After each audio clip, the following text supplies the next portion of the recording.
what's going down? Saber Legion family.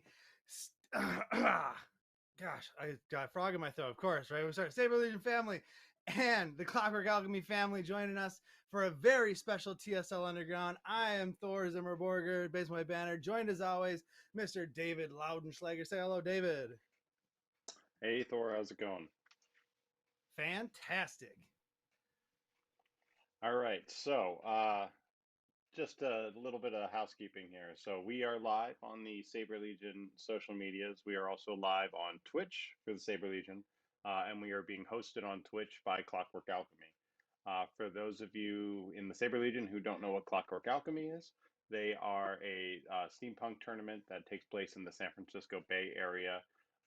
This year they are doing a virtual convention, and we are putting on this special with two fights um, to participate. As we have hosted either an LEDC local charter or a national tournament or a regional tournament, pretty much at Clockwork for the last 5 years.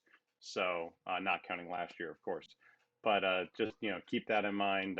That's kind of, if people are wondering, why are we, what is Clockwork Alchemy, and how does it link to Saber Legion? It is very linked to the Saber Legion in Northern California, and specifically our Steampunk MetaCharter as well. So um, we hope to also, in March 2022, they will probably be having, their in-person con again there in the Bay Area. And I'm assuming, if they'll have me, we will be going back there for another tournament at in the war room, as they call it, where they have all kinds of different martial arts courses and everything like that. But it's a wonderful convention. You don't even have to necessarily be engrossed into the steampunk community to like really enjoy all the craftsmanship and just beautiful art. And like I say, I like going to the war room because I can just learn things for like hours and hours from some really world class instructors. So just to get that out of the way, and Thor, you wanted Awesome. to preview the fights.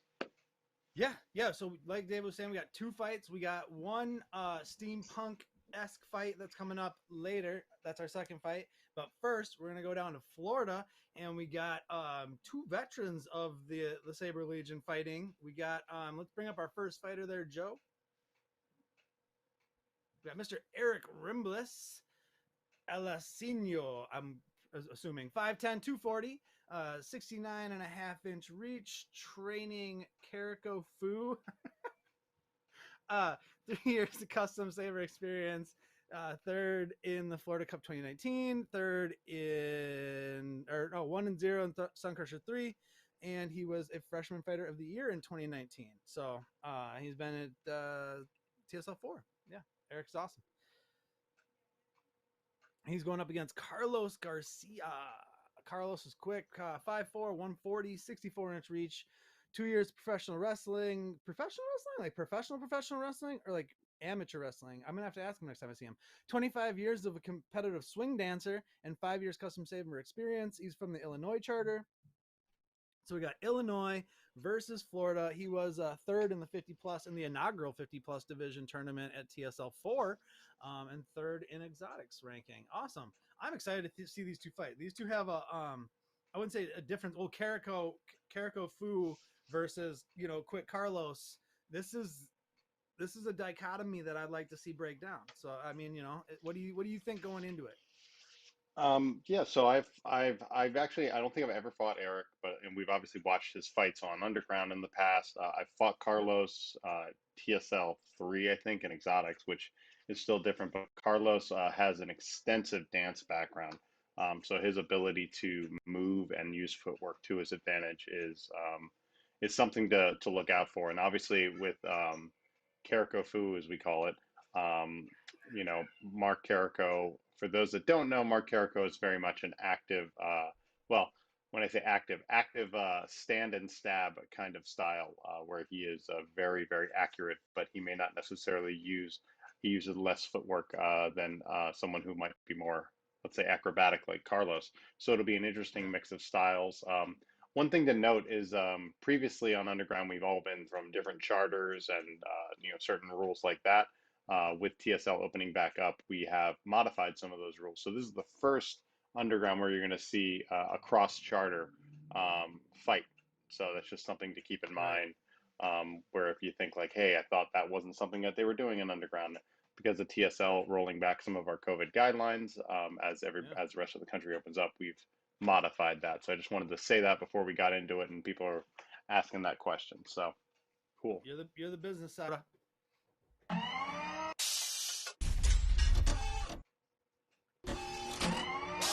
Right. 3 rounds to a finish. 10 points wins you a round, or if you're ahead when the time runs out after 5 minutes, you also win the round. Erik is our red fighter. Carlos is our blue fighter. Erik has the amazing Assassin's Creed gear kit. Carlos is in the black and white gear kit, looking slim and quick and looking good. You know, I want to ask Carlos next time I see him, if he was a professional wrestler, was he a luchador? Because I could totally see Carlos Garcia as a luchador wrestler. All right, here we go.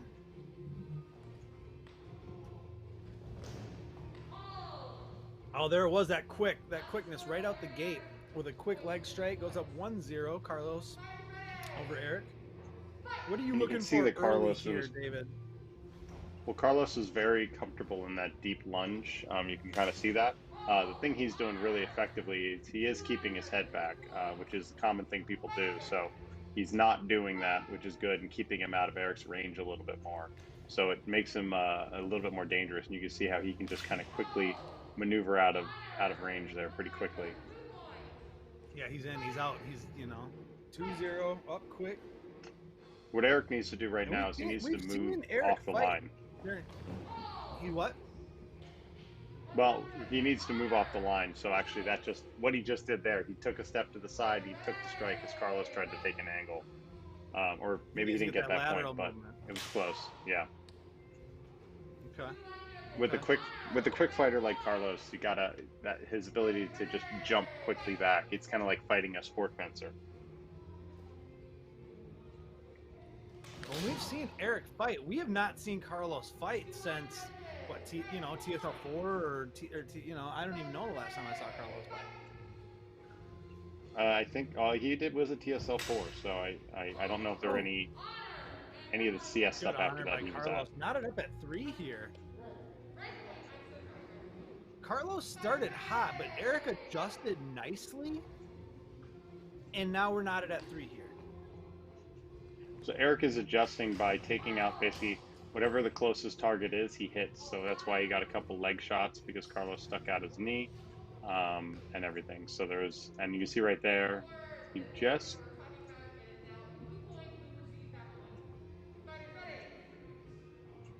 Okay, so Blue Point got that because you saw Erik just slightly hit the bib, which probably was difficult to see at full speed.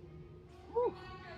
Man, watching Carlos knock that blade out of the way, hit that shoulder tap real quick. I mean, Erik was, professional and just tapped the shoulder, honor, great honor call. But man, he is fast. I forgot how fast Carlos was, man.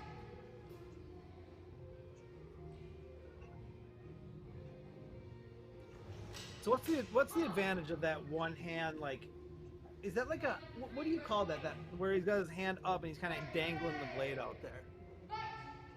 That's more of a hanging guard you're referring to. Is when your hand's above your head like that. Yep. Yeah, yep. Hanging guard is common in military saber and single stick. So mainly like a 19th century kind of thing. Not that it doesn't exist before that. It's just that's where it's commonly, and actually where most of the people who are watching that would be from Clockwork would know, because it's that late 19th century kind of stuff. Knotted up at 5 here. This is a very competitive match. I'm liking what I'm seeing from these two fighters. Carlos doesn't look rusty at all. Erik looks as sharp as we've seen him really in Underground, I think. Carlos gets that point, goes up 6-5.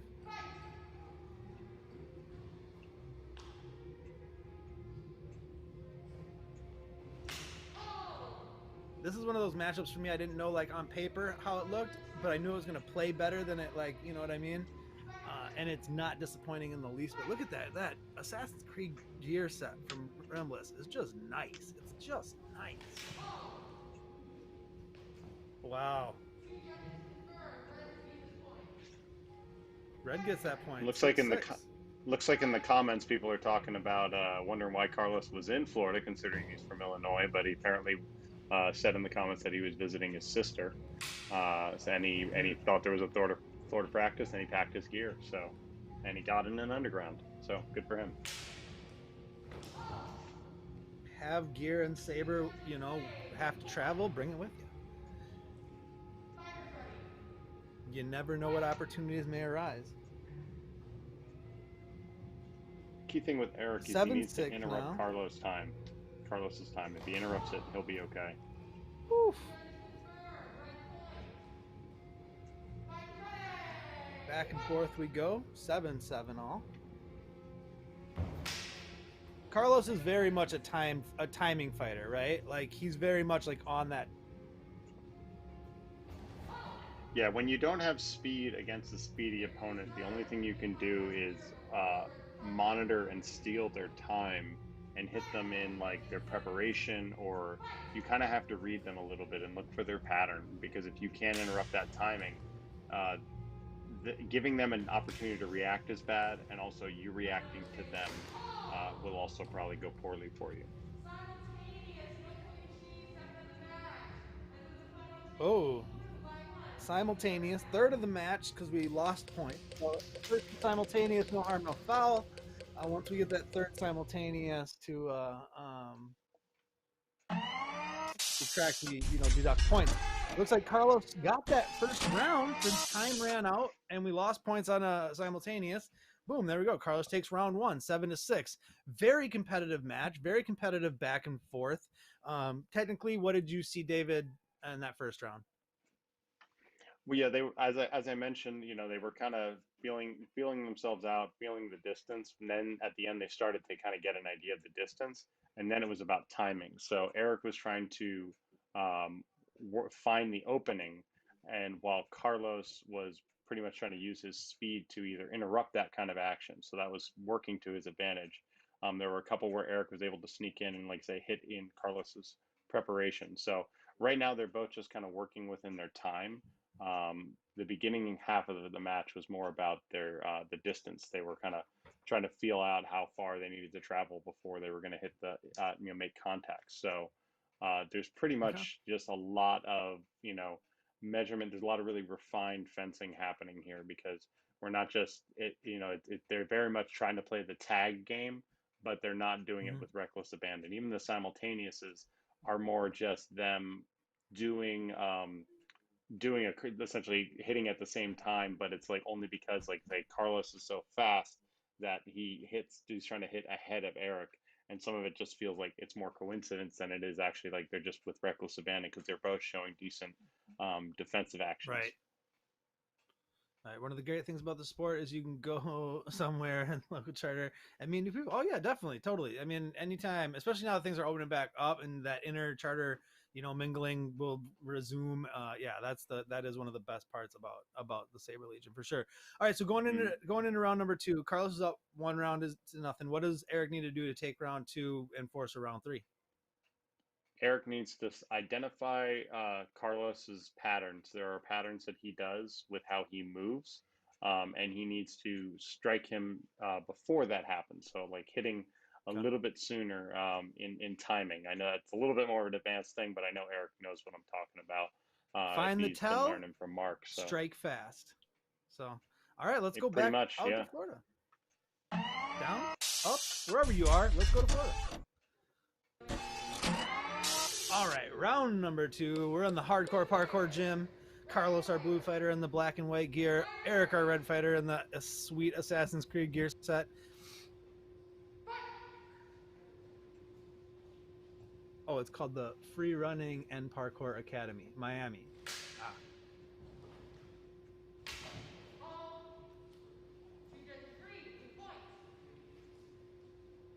Blue gets that opening point.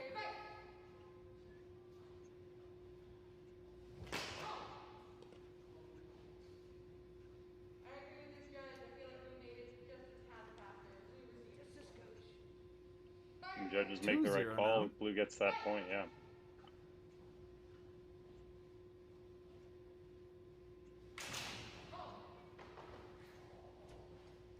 Now I've seen Carlos do that before. When he goes down like that, is that more to just kind of to get someone to make a move and then get a, He, and then like kind of take he's advantage of trying to that spring off of confusion?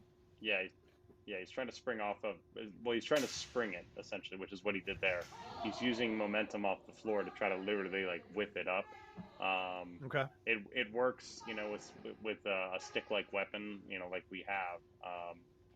It's just in that case, Erik knew what was coming from that. So it's more of a trick than it is like a technique that's going to work most of the time. So you got to trick somebody who doesn't know to expect that, and Erik obviously knew to Right. expect it, which is why he hit Carlos in the head. Right. Woo. Carlos needed Yeah, that point. He had given Erik up has 2 to be straight points to careful of Erik, those so feet now it's attacks. 3-2. Oh, he just gets him right on the arm. That was nice.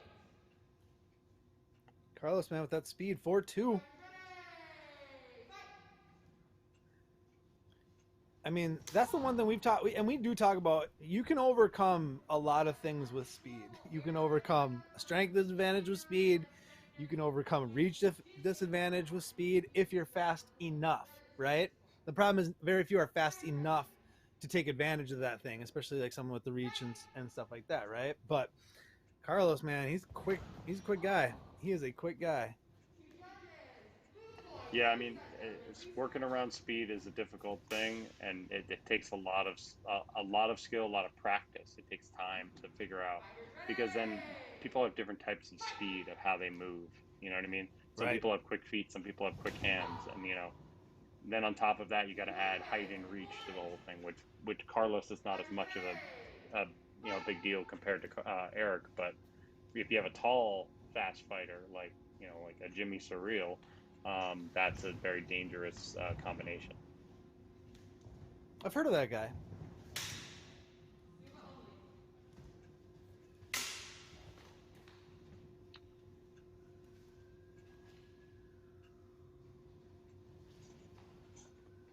I mean, I've watched Carlos fight for a few years now, and he really likes that low, quick in and out, in and out. Like you said, there's a pattern to it, and if you can get that pattern down, you can take advantage to it. Erik gets a point there, 6-4. That's good to see. Yeah, New people getting back out there and getting on film again. And it's awesome for Erik to get the chance to get the reps against, against a Carlos. Because like you said, it's going up against speed and learning how to adapt to the different types of speed. It takes time, and it takes getting opportunities to fight people fast. Like Carlos, 7-4 now. So I'm sure Erik learned a ton from this fight. looks like Carlos just declined a point and then awarded Erik a point as well. So some Wow, good what honor honor! there. Good guy. Carlos is a good dude. Real good dude. I love it. Now 7-5. Although Carlos says in the Part of the chat, I thing call is my game poke and run. That's yeah. Hey, it's working. So no one can knock it. Oh, like up under the armpit a little bit, but that had to have been like right in the chest protector. 8-5. but he was also cutting at him, so it wasn't too dangerous. It wasn't a thrust. I see. 8-5. Carlos 2 points away from match victory here. Erik needs to put some points in a row, and there he goes. He gets One to start. Now he needs a couple more. Woo. 9-6 now. Carlos with match point. He already won round 1. This is round number 2. Does Erik stay alive, or does Carlos close it out? Oof, big swing. Good honor by Erik. That's tough, knowing it's a match point, round point. Good honor. 10-6. Carlos, man, coming back strong. Oh, I mean, Carlos is a good fighter. I've watched Carlos fight for a lot of years, but man, he came out with a great showing from someone who's had a good number of underground matches and been staying sharp through, kind of through everything. Yeah, what did you see? What did you see? I mean, the big thing that happened in that second round is Carlos found the areas in which he could strike Erik without getting a response. The times that Erik got those points on Carlos was that he was able to hit an open target, an arm, a wrist, something that was being left open by Carlos. Carlos essentially started working very slightly around it and then was relying on his speed to make it work. So that's, the big thing is that I think Carlos never really felt threatened by Erik's weapon at that point. So he was actually Mhm. able to move around it, and he just didn't engage as much with the weapon. You saw like Carlos did a lot of heavy beat attacks early on in the first round, and then a little bit in the second round, and then by the end there were almost no beat attacks because Erik has that heavy weighted saber, so Right. it actually takes a lot more energy. So Carlos was balancing that out, and kind of just as soon as he found that weakness to work around it, it was just that was all she wrote. Wow. Wow. Ah, great fight. Great fight by Erik. Great fight by Carlos. Love it. You guys, you want to set up? You want to set up our next bout there, Mr. Laudenslager? Oh no, you set it up. Go ahead. I directed Oh, it, so great. Perfect. Okay. Okay. yeah. Yeah. All right. I just, all right. So, all right. Now we got for our second fight. Go ahead, Joe. Let's go to our first fight card. We got Mr. Carl Thelen, 6 foot 190, 72-inch reach. I I indulge in a typical.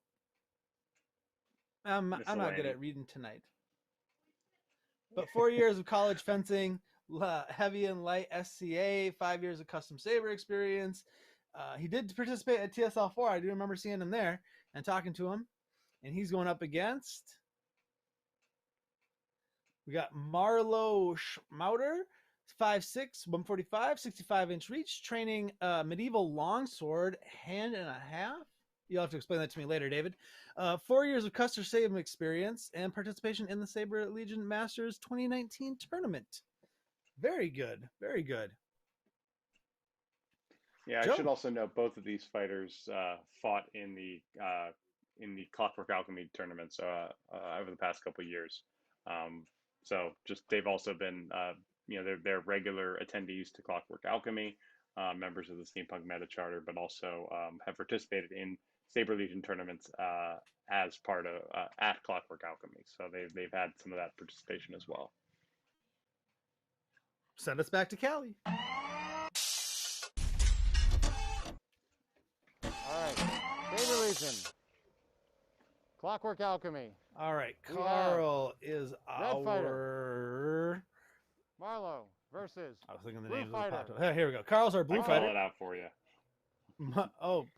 That's you directing, good sir. Red fighter ready. That is me directing. I barely noticed with the mask and the tie mic. back looking so dapper and so slim in that black. I did not even notice. So Carl, blue fighter. That's my Marlow, our red fighter. Blue, point. Fighters ready. Fight. Carl with the first point. Carl did well in the 50-plus tournament, I thought. Hold. He came in second. He did. Simultaneous on that I'm pretty sure it was second. Second. Fight. He did well. Hold. Oof. If it wasn't second, it was third. Point. I know Jerry Hazard won, but I don't remember exactly where he placed. Hold. Ooh. Did that first one make contact? He did hit you? Okay. Carl there. Marlow gets on the board. Blue. 2-1 Point. early. Fight. Oh, 3-0. Sorry. No, 3-0. Hold. Okay, here we go. We got a little instant replay. So Carl was saying he got. Ooh. Hold. Man, you really see that. Good honor. Red. Point. Red gets the point. Fight. On board 1-3. Yeah, with both their styles, there's just going to be a lot of back and forth, a lot of longer phrases, valid target, a lot less of the just one hit. You might see a couple in there as happens, but there's a lot more play where they're both playing a great defensive game. First time on the match called. I love that you guys are in like a. I don't know, but it looks cool. I love it. Yeah, blue. Looks like a junkyard. That's one of the things I love about Underground. What we called it. It's the what? This is outback of Davernrish European Martial Arts in Santa Clara. They kind of called it the junkyard to kind of give it a rough and tumble look. Yes, the junkyard. I love it. Yes. 5-2. Fighter's Carl, our ready. blue fighter, looking dapper in his Ready. vest, white shirt, and gray Fight. pants. Marlow, our red fighter, black pants, red shirt, red arm strap. Hold. These are, To you the can tell hand. they're both very technical Red. fighters. Point. These are just sharp strikes Fight. that I'm seeing. 5-3. Oh, so I said you had to tell me later, David. What's hand and a half? Hold.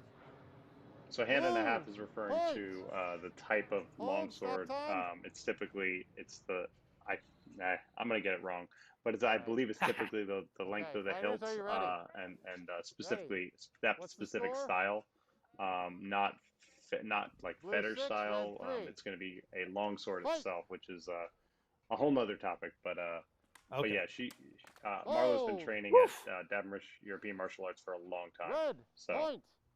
What a nice exchange that was. Marlow gets that point. 6-4.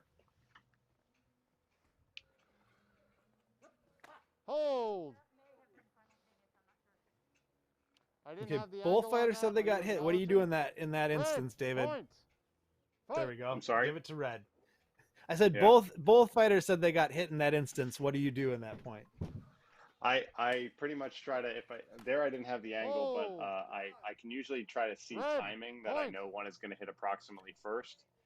So I would call it out. Yes. Send them a question. Did you get hit? Fight. I don't ask, did you get hit first? I say, did you get hit? If they acknowledge it, I say yes, because I saw With the them, riposte. the one Blue. strike first. Point. Blue Fight. gets the point. 7-6. Hold. Blue. Point. Fight. Mr. Jared Graham in the comments. Dude, I think I recognize this place. Is this where crime shows go to find dumped homicide victims? Hold. Pretty much. Blue. It is, Jared. Point. It Good is. honor. It was astute observation, good Fight. sir. Well, it's Carl, funny. It's in a whole. 9-6 now. This takes place. We're surrounded by different warehouses and stuff, like doing work, like manufacturing or whatever. Hold. So Oof. there is music blasting in the background. call Like if I had not simultaneous had a on that lav one. mic, That's the you would third have one. heard like some music blasting in the Fight. background with like machines going off and everything, and it's near the airport. So yeah, That's amazing. 8-5. Simultaneous. Third run of the match. We lost some points. We came back one. the big thing with Marlow is able to move Red. around, Slightly faster to the arm. move around Red. the Point. blade a lot better. Fight. So she gets underneath, she gets to the side. Whenever Carl reaches out unnecessarily, Okay. she Good punishes honor. that. Red. Point. Fight. Red with 2 straight points now. Down 1, 8-7. Nothing done. And Marlow seems to be handling the Hold. reach disadvantage fairly well. Did you make contact? Did you make contact? Well, I think blue came slightly faster than red. So blue. Point. Fight. Great explanation there from director David.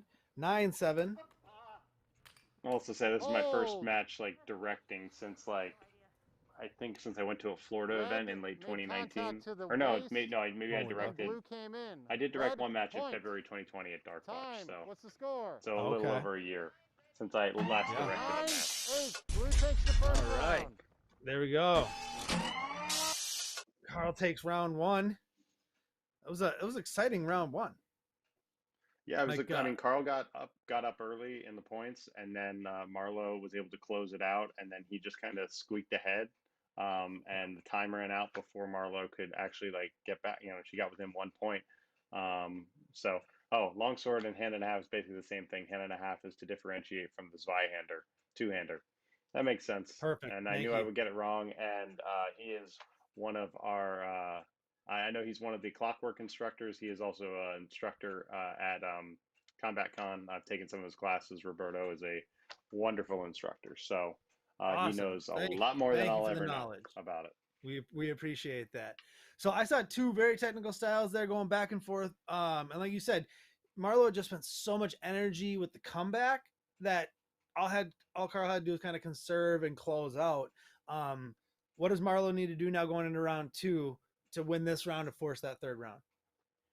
Not let Carl get those reaching shots. Carl is very big at getting those lunging shots where he's essentially stretching his whole arm out, and that is a big thing he's going to have to his advantage because he has a little bit of that reach advantage. So Marlow needs to move offline, hit into the preparation. Those are key things that she was doing in the first round that worked really well. So the more she does that, the more effective it will be in the second round. Excellent. Excellent. All right, Joe, back to California. Back to the junkyard. I love it. I love that name. All right. Marlow, our red fighter in the black pants and the red top. Carl, our blue fighter in the gray pants, the gray vest, and the white undershirt. Hold. Carl is a sharp dresser. On that. He's a sharp dresser at TSL 4, sharp dresser here, sharp dressing guy. Hold. Good honor. He is tall. He what? Wasn't he 6'4"? He uses that height and that reach to his advantage, or 6 foot, whatever it was. I think it was 6 foot. She was 5'6". So yeah. This little instant replay here. Ooh, little miss. Reach in, miss. Just keep tapping. Oh, really nice. Just knocks that blade out of the way and then just comes back and whacks Marlow right in the head. 1-1. Round number 2. Hold. 5-minute round. And they both have a great understanding. Points, or whoever's ahead at the 5 minutes. Fight. They have a great understanding of how they're moving around and controlling each other's blade and pushing it only as far out as they need to go. There's no wasted motion with either of them. Yeah, good honor. I didn't have the angle. Blue point. Fight. Blue gets that point, ties it up at 2.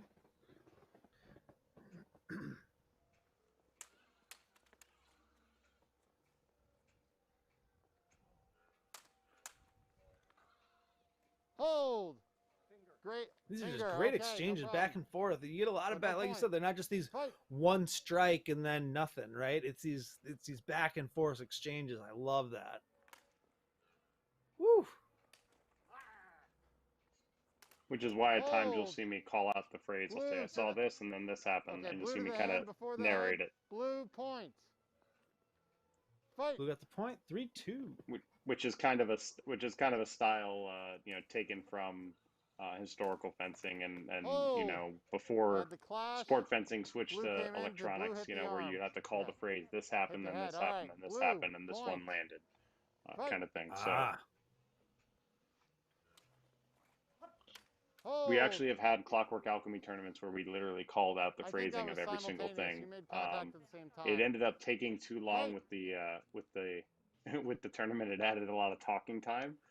So it wasn't as engaging, but it was a very fascinating. We had some very talented fencing prevos to help us out with that in years past. Red came around, circled the elbow. I'd love to see an exhibition done that way with just like a like a one match done that way in like an exhibition style.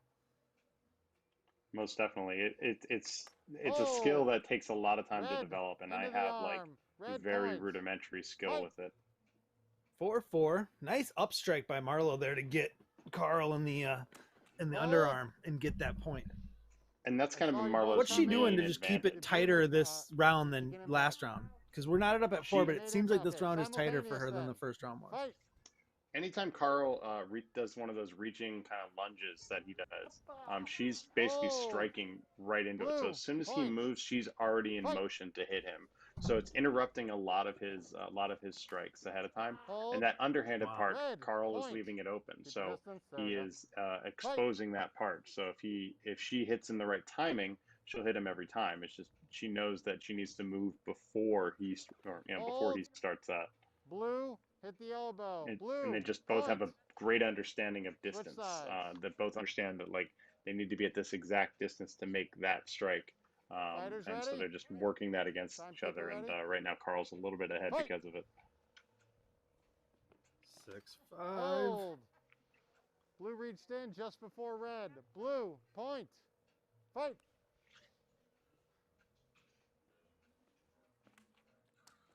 Hold. Blue point, good honor. Blue now with 3 straight points, so to go up 8-5. You see Carl's fighting at extension a lot, basically to keep her away. Now, before he was not doing that. Now he's keeping her So add extension and red is missing white, but it essentially a was lot red. of that. So Okay. red. Or Marlowe's white is missing a also lot of that no, because it's less Fight. time for Carl to travel to a target on Marlow. Hold. Blue. Point. Everything else is off the Suba. Whew. Match point here. Fight. Carl up 9-6 in Or second is it match round. point? Hold. Blue came Or down is to it the match head. point? Blue. Point. Fight. Blue gets the point. In the moment, 10-6. we didn't call it out, so you get a little extra match. Hold. Bonus point Anything happen action. in the bind there? Okay. All right. So blue point. Fight. Hold. Red. Point. Well, Red gets a point there. 7 to no, 11. It was in the right. You were good. Fine. So one more exchange then. Fight. Final exchange here. Hold. Red. Point. Score. So Red got 11-8. the point. 8-11, but Carl gets the match. Red got the point. Carl gets the match. It's the second That was round. a great match. My first exposure to Marlow, the second time seeing Carl, well, it's the first time in, since TSL 4. But man, that was a fun match. Like we were saying, the exchanges were what made it so entertaining, because it was not a one strike or some of the other styles, right? It was a very fluid, very fluid exchanges and strikes and stuff. Yeah, I mean, it's rare in a lot of TSL fights where you get to see what we call the second intention, the third intention, where you're literally just you try this and it doesn't work, they block, so they try this and you block, and you move between these things, and there's just a lot of back and forth trying to figure that out. So that's just a very refreshing thing I love seeing in TSL fights, because it just keeps it so much more engaging. You can read you can follow the action so much more. It's just, it's just like, it's not like quick tap. It's like, there's this movement happening. And then sometimes, yes, there is a quick tap that makes it happen, but it's all the more gratifying when you see like back and forth, tap. And it's like, oh, that was really beautiful how they stepped to the side and they made a strike to the elbow or something like that. So that's kind of what they both did there. I know before the match, that round, Carl said he wanted to turn up his fight to 11, so that's how we got to 11, I think, on that fight. There we go. Hey, it's it's Clockwork Alchemy. They do it's whatever. It's just fun. It's just fun. These are all exhibitions. This is underground, so it's not like TSL 5 is right around the corner, and there's tons of stuff about that coming. But that's the nice thing about underground, right? This is where you can have fun. This is where you can have theme matches. This is where we do fun stuff with the Steampunk charter. This is the place for that. So it was really fun to get a chance to be part of it. And I want to thank everyone for having me and let me be part of tonight, because I always enjoy just coming out having fun. So yeah, it's great that we're able to give fighters a platform. Marlow, who has not been to any of our national tournaments, has really only competed in the Bay Area for the majority of things. We can give them a platform. Carl, has only been seen at like TSL 4 and some other Bay Area tournaments. So giving these fighters additional exposure, and then also we can give some content to featuring people that have of Clockwork past and present, and just give them content to enjoy as part of their virtual convention. I will say the convention is happening on Twitch. Clockwork Alchemy 21 is the Twitch screen name for it. I'm pretty sure of that. But you can go on there. If you go to clockworkalchemy.com, you can see all the information. You can see their schedule of events. There's lots of cool, there's lots of informative classes like martial arts classes, but there's also going to be a lot of other great content as well, representing every aspect of steampunk culture. So just keep that in mind. Please go and watch the rest of the con tomorrow. I know there's some stuff after us as well. So feel free to hop over to Twitch and check that out. And we appreciate Clockwork Alchemy giving us the time to be on their platform and to share their space a little bit. Mix the playgrounds, if you will.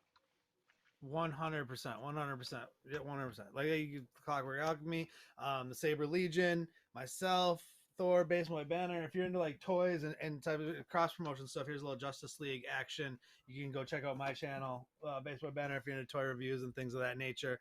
The Saber Legion is online everywhere. Literally, like you said, we are on Twitch, we're on YouTube, we're on Facebook, Instagram, Discord. Yeah. I said it. Double Yeah, Discord. you did. Then And all the things. We're on all the things. We do all the things. Like I said, like I've already said, thank you anyone who's tuned in. Thank you, Clockwork Alchemy, for letting us be part of your stream. Thank you all the Saber Legion family, everybody, basement dwellers around the world. Thank you. David, any? Yeah, no, thank you again, Saber Legion. Thank you, Clockwork Alchemy. As I said, Clockwork Alchemy should be back to in-person conventions next year. March is the month which they are usually going to have their convention. So I'm assuming, based upon probably their contract with the hotel that they're at in Burlingame, that'll be there. So I'm going to plan for Saber Legion tournament if they'll have me again. So there will be opportunities there to fight, opportunities to go to a great convention. So just keep an eye out for that. ClockworkAlchemy.com. I know you can follow them on Facebook as well as another place to get information about their convention. Next month we do have we're a little over a month away from TSL 5, our big international tournament at CombatCon. We will have fighters from all around the country and maybe the world. I don't know if we're going to have international this year, but it's going to be a great convention, a great opportunity to show the best of Saber Legion going at it, and we will be streaming all of that on our media channels. So just keep that in mind. And if you want to join, you can go to combatcon.com to look up all the registration information, and that's where you can go look at the hotel and the other classes and the instructors. As I mentioned, there's some of the instructors and they all are also having a virtual con. So if you're not able to make it to CombatCon, you can jump on their virtual con, similar to Clockwork Alchemy, and you can not just the Saber Legion events, but also classes. And like last year, I did the CombatCon virtual, and I learned some wonderful things from instructors, all around the world. So just keep that in mind as well. And that's not just martial arts. That's stage combat, choreography, all kinds of, basically celebrating all kinds of combat is what CombatCon does. So I just wanted to give that plug because that is our next major Saber Legion event. Also, again, Clockwork Alchemy's virtual convention continues through tonight and tomorrow. So feel free to tune in for some wonderful stuff, wonderful content from them. And I know there's probably one or two, right? On their Twitch stream, but at clockworkalchemy.com is where you can see that. I know they also have some Zoom breakout room stuff, and you can register for free on their site. So if you go on clockworkalchemy.com, you can access that stuff. Awesome. So for the Saber Legion, Base My Banner, Clockwork Alchemy, I'm Thor. That's David. Till the next time, deuces.